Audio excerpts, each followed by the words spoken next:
Hey everyone, today in this video, I'm going to show you how to restart the Dreame L50 Ultra. Now keep in mind, a restart is a simple power cycle. This is not the same as a full-fledged factory reset.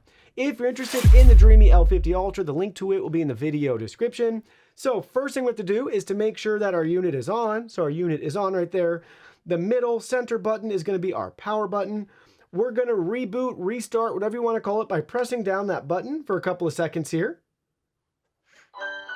Now we have the shutdown music, so we can let go.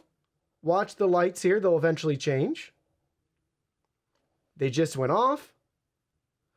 We can give it a second or two here before we turn it back on. So to restart it, to reboot it, press that center button again.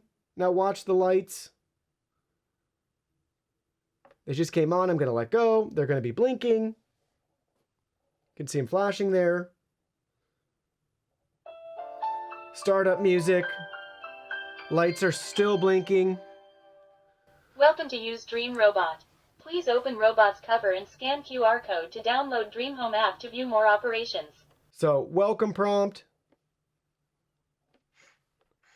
Lights are now solid. You can hear the vacuum. Initialize some of the components, and it's all set and ready to go.